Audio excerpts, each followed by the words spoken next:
Hey, what's going on, everybody? I'm back again with another tech video, and today I'm going to be giving you a comprehensive review of the all-new M1 powered MacBook Pro. Now, we've all seen this before, am I right? It's just another MacBook Pro. I mean, what's so special about it? Well, on the inside, of course, there's the new M1 chip. Of course, it's not new to everybody. I mean, almost everybody who uses a Mac has heard of the M1 chip, how it's so powerful and so efficient. And today I'm going to give you my honest review of the almost 2 weeks I've had it for. So let's get right into it. But before we begin, I need to give you guys a little bit of context. I need you guys to understand where I'm coming from. Alright, so this is my old computer, the 2017 13-inch MacBook Air. There's really not much special shit about it. It's just another Apple laptop, entry level, just for your consumer, you know what I'm saying? And it was decent. It was quite nice, but it wasn't as powerful as it needed to. As y'all can see, this is pretty high quality video. This is 1080p 60 shot on Nikon camera DSLR. This is like, I don't know, about a gigabyte or two per minute. So yeah, this is ultra fine. High bitrate, of course. YouTube compresses it a lot, but you can still see a lot of detail on my videos.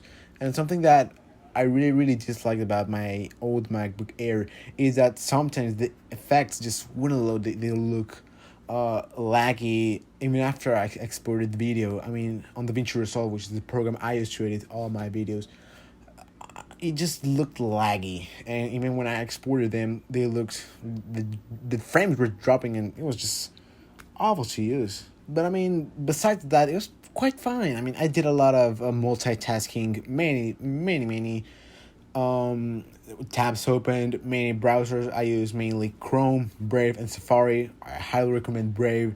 It's a little bit better than Chrome, and I have grown to like it a lot, even more than Chrome. And yeah, way more than Safari. Safari just kind of sucks, besides the performance, of course. Now, the first thing I'm going to try and talk about is the design. I love this computer's new design. Now, I know this has been out for 6 years now. This super thin, super light, thing that doesn't really dissipate heat way too efficiently. It sucks at that.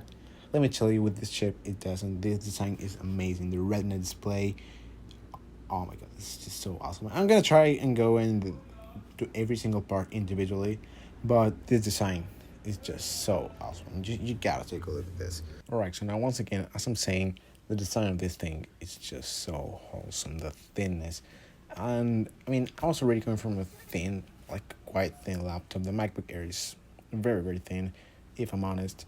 I'd say the thickest point, you can, it's quite thick, but it's not as thick as like any Windows laptop, you know, because most of them are just big, chunky. The design, they're basically just, I just don't like that. It just seems like you can throw it away at any point. It just, those shells, I really dislike them. They're so thick, so loud. It's just annoying, basically annoying. Now with the MacBook Air, it was such a change. I was coming from an even thicker laptop. It was a Dell Inspiron 14, I believe. If I'm not wrong, more 1457, I don't know. It was a weird thing, but that was an upgrade. Now this computer, oh man, such a thin device. It just works. Now the display. Alright, so coming from non-Retina 1440 by 900 display, this 2000 something, I believe. I think it's 2500 and something by 1600. This is night and day difference. The colors, the pixel density, everything's just so good. If I come close, I can't tell which pixels which. It just can't. It's just such a good display. I can't really express how much I love it. I'm very happy with the display. So that's a thumbs up from me. Definitely be enjoying it a lot. The viewing angles, but something that's been really weird for me is that sometimes on my old MacBook Air, the 1440p videos that I watch, yeah, I know, looks sharper than on this display. That's just really crazy, because I just don't know why that happens. Because of course you'd say, hey, this one should look better, it's sharper, has more pixels to show. But I don't know, it just doesn't look as sharp for whatever reason. I don't know if it's mine in particular. Hopefully, I don't think it is, but still, it's very very weird if I'm honest. And I haven't heard anything of anyone else talking about this, but I don't know. They just looked a bit better in my opinion than the other ones. I should have watched those videos on my iPads because they were Retina. They were better. They were smaller, but quite better. I really like them, but still, I just can't help myself. This doesn't look as good. I mean, colors, mwah, 10 out of 10. Definitely love them. But those videos, I don't know. It's something really weird. But besides that, 9 out of 10. Really a delightful display. 10 out of 10. Excellent display. Apple. Now the keyboard. Oh boy. Um. All right. So we're going back to the chiclet style keyboards. The scissor switch, whatever, mechanism that everybody likes. The chiclet style scissor switch keyboard. I thought I would hate it. Everything Apple Pro made a video like 5 years ago when this design came out for the MacBook Pro. He said that coming back to the older ones, it felt like typing on a sponge, and I actually share that feeling. I mean, I'm not saying that it's bad. I mean, it's a really good keyboard. The old MacBook Air keyboard was awesome. Not 10 out of 10 though, and something, don't hate me. I like the butterfly switches. Yeah, I know. Call me a fanboy. I just like how it feels. I mean, if you put it on a, I don't know, Huawei one, I'll be like, that's a fine keyboard. But coming from Apple, you can kind of just expect it. It's clicking, noisy, sounds really good.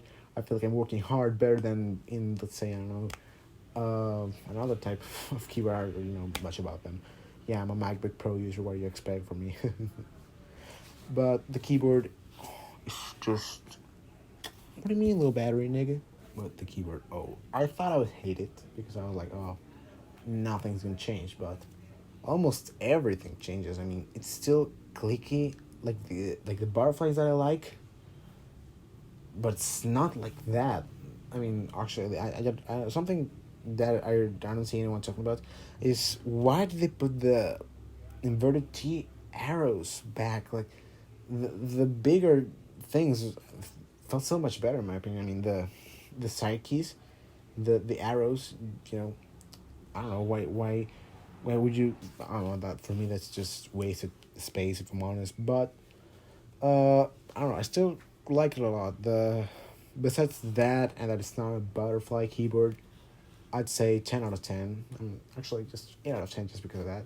But if it was for that, it would be probably 10 or 9. I really like the way it feels. It feels so clicky. It's like a mixture of the old one, but with the clickiness of let's say an iPhone button, like the volume buttons, sort of like that. It pushes back so quickly. It feels faster. I don't know.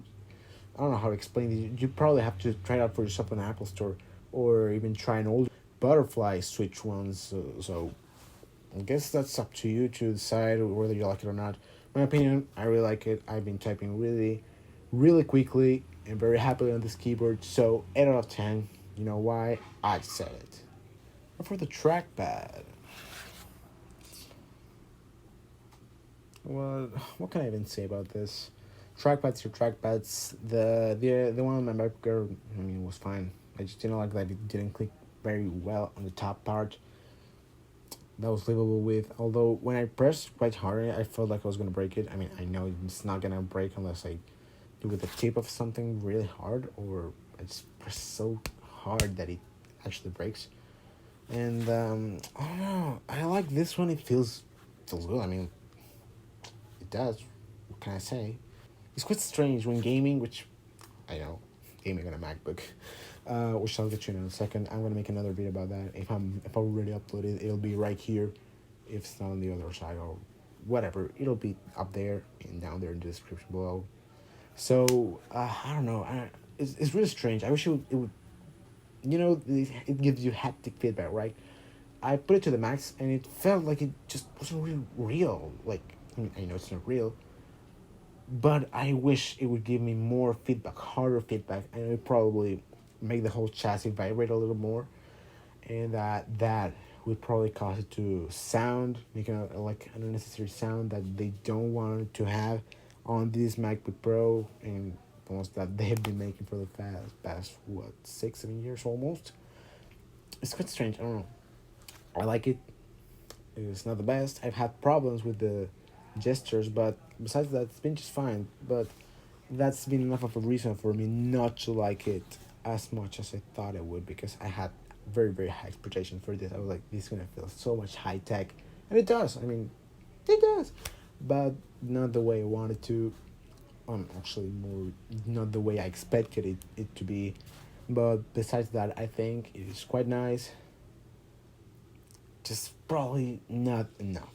I think this could do a lot more work. Probably when the redesign comes out, I'd probably buy it if this YouTube thing works out.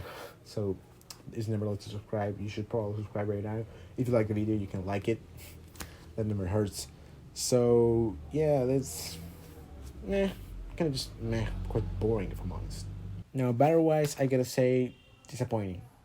Now, don't get me wrong. It's definitely an improvement over my 2017 MacBook Air, which had a promised, well, up to 12 hours of battery life, and I don't know how many of video playback, but I barely got 4 in that one.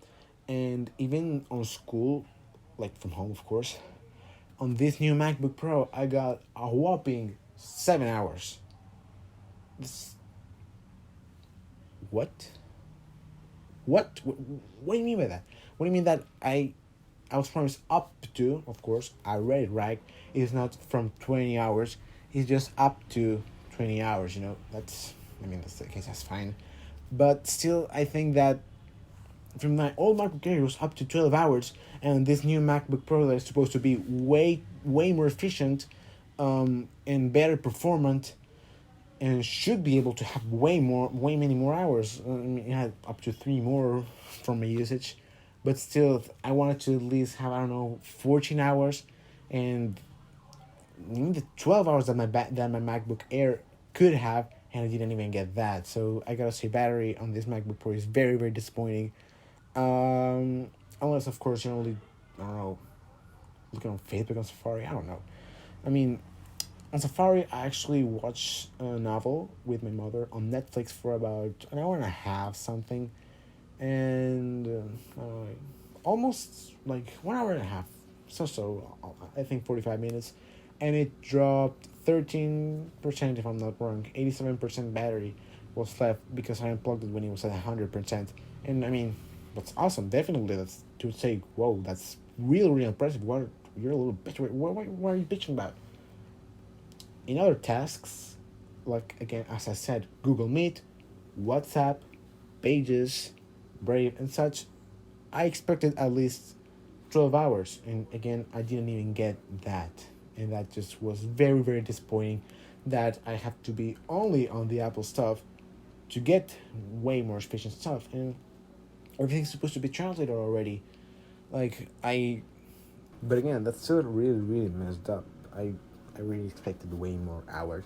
And not way more hours, just a couple more hours, maybe even 3. 10 hours? That's fine. That's, again, as the guy on the ad said, that's more hours than I usually stay awake. And that's just not true with my usage, at least. You can argue that it's heavy or not heavy. You can decide in the comments. But again, better life. Give it a little more time, more optimization. It'll be better in the future. I trust Apple. Alright, so overall, do I recommend this computer? Like a conclusion? Yes, absolutely. I definitely recommend this computer. It's really awesome. Unless you need a desktop, you're more desktop kind of person, you should probably go for the iMac. It's right there, right around the same price. So you should probably pick that one up if you want a MacBook, because it comes with a 24-inch 4.5K Retina display. So that's kind of an upgrade, if I'm honest. And yeah, that's for everybody. Thanks for watching. You can comment, like, and subscribe. You can do anything in the comments if you want to. But yeah, I'll take you later. Bye.